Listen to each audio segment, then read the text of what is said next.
بسم اللہ الرحمن الرحیم۔ السلام علیکم۔ کے بی ٹی وی کے ناظرین کو ویلکم کہتے ہیں گھری بات ود علی رضا رانا کے ساتھ۔ مبارک ساز جو ہے پروگرام لیے اور آج حیدرآباد کی ایک ایسی عمارت جو کہ دکھنے میں تو عمارت ہے لیکن جب اندر جائیں تو معلوم ہوتا ہے کہ کسی محل سے کم نہیں۔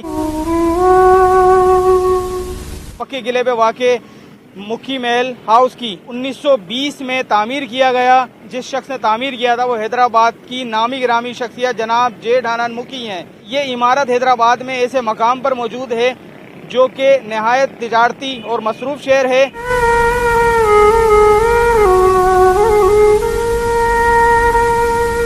اور اس تاریخ ساز شہر کے اندر اس تاریخی محل جو کہ جسے میں محل کہوں گا، مکھی ہاؤس محل، یہ جو ہے کس تاریخی حیثیت کا حامل ہے، محل کے ہر کونے کے حوالے سے آج آپ کو بتائیں گے، دکھائیں گے کہ اس محل میں کیا کیا موجود ہے اور اس محل کی جو تعمیر ہے وہ کس جدید طور طریقے سے کی گئی ہے اور اس محل میں جس طرح کام کیا گیا ہے وہ دیکھنے والا ہے۔ کہتے ہیں آج جدید دور ہے لیکن 1920 میں کس قدر جدید لوگ موجود تھے اور کس قدر جدید کام کیا کرتے تھے، اس کے حوالے سے بھی آج آپ کو مکھی محل ہاؤس کے بارے میں دکھانے اور بتانے جا رہے ہیں۔ اللہ نے دنیا بنائی اور اس میں خوبصورت انسان کی تخلیق کی اور اسے علم و ہنر کے عظیم تحفے سے نوازا۔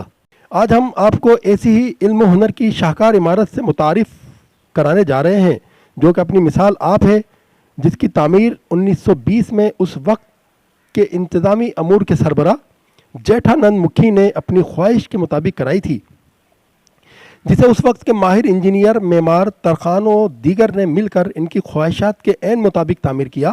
یہ بلڈنگ جو ہے یہ حیدرآباد کی بہت بڑی اور ایک ہیوج بلڈنگ ہے، اس کو کہتے ہیں نا، بہت وسیع و عریض ہے۔ یوں سمجھ لیجیے کہ اسے ہم محل کہہ سکتے ہیں۔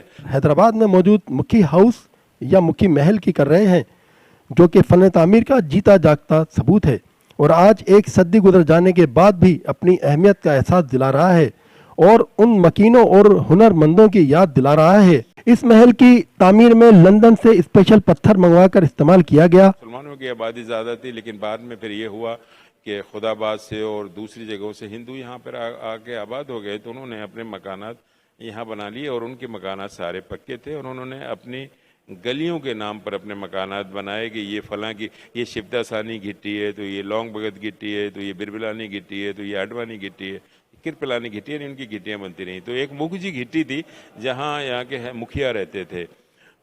انہوں نے پھر بعد میں سوچا کہ ہم، وہ بڑی اندر پھنسی ہوئی جگہ تھی جہاں پہ آنا جانا مشکل ہوتا تھا، تو پھر انہوں نے کہا کہ باہر نکل کے منانا چاہیے، تو پھر انہوں نے یہ جگہ ہوم اسٹیٹ ہال کے سامنے بنائی۔ یہ دو بھائی تھے، مکھی جیٹھ آنند اور مکھی گوبند رام۔ اور ہندوستان کے خوبصورت شہر جے پور سے بہترین کاریگروں کو بلوا کر اس محل کی تعمیر کرائی گئی، جنہوں نے اسے انتہائی محبت و محنت سے تیار کر کے لوگوں کے دلوں میں فن تعمیر کو زندہ رکھا ہوا ہے۔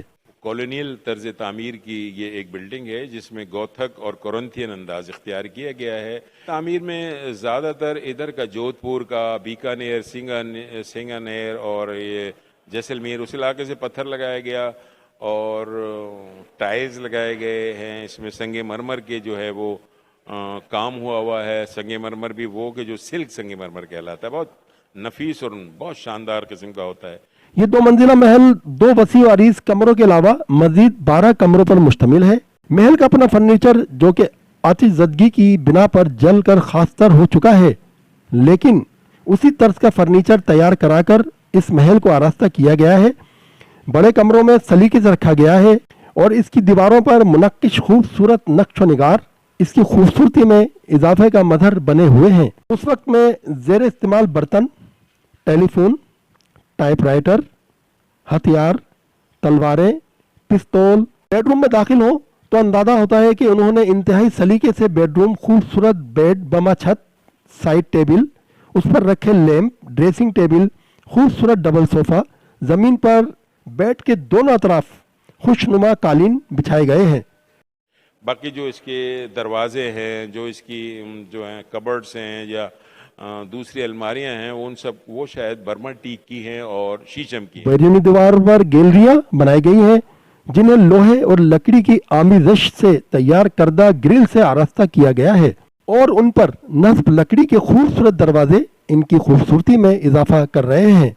دیواروں میں الماریاں بنائی گئی ہیں جو کہ لکڑی کے خوبصورت دروازوں سے خوشنما دکھائی دیتی ہیں۔ یہ احاطہ جو ہے یہ تقریباً کوئی 800 یا 850 مربع گز پر محیط ہے۔ چھتوں پر خوبصورت نقش و نگار بنائے گئے ہیں جو کہ خوبصورتی کے ساتھ ساتھ فن ثقافت کو اجاگر کر رہے ہیں۔